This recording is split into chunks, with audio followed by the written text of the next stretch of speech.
Assalomu alaykum qadrli do'stlar. Biz o'tgan darsimizda funksiya mavzusini o'tgandik, ya'ni kodning qanchadir qismini takrorlanishini oldini oladigan tool haqida.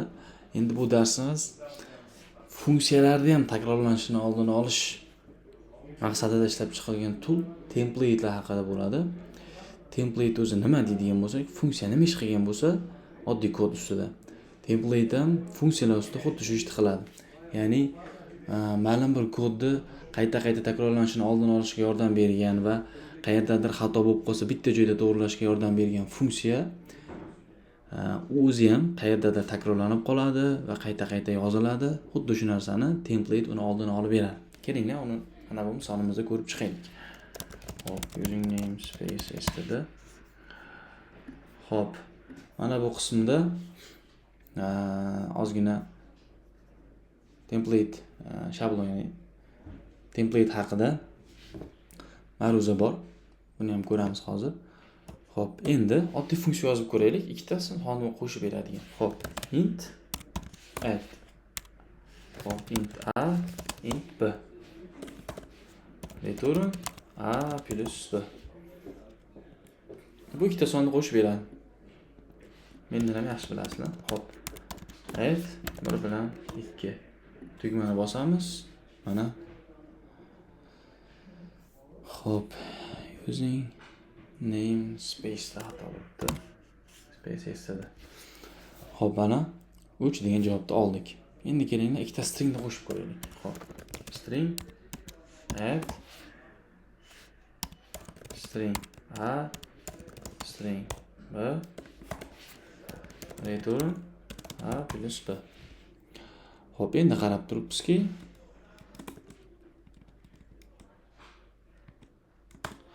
hop, bunda yig'indisi 12 ga chiqib kelishi kerak. Hop, mana 12 chiqib keldi. Hech qanday muammosi yo'q. Hop, davom etamiz. Endi qarab turibsizki, umumiy holatda 3-chisini yozib o'tirmay, hop, ya'ni funksiya umumiy ma'noda takrorlanyapti mana. Oldin kod takrorlanganini ko'rdik va uning ustiga funksiya ishlatgandik va kod takrorlanishini oldin. Endi qarasak, funksiya ham takrorlanyapti. Endi nima qilsak bo'ladi deganda template degan, ya'ni shablon. Hop. Umumiy ikkita o'zgaruvchi olyapti, har xil type'da va o'shani qo'shib chiqarib beryapti. Endi buning uchun bizga template yordam keladi. Template tarafini ham o'qisak, mana hop, a tool for creating generic classes or functions, ya'ni umumiy bo'lgan funksiya va klasslarni yaratish uchun mexanizm, ya'ni tool, vosita deyapti. Bu nima degani? Mana hop, buning uchun nima qilamiz? Ya'ni faqat type'ni o'zgaryapti. Nima deymiz endi? Hop, template kaliti so'zidan foydalanamiz va biz type name t beramiz va bizga funksiya t type qaytarib beruvchi t yozamiz. Hop, add t type'da a keladi va t type'da b keladi.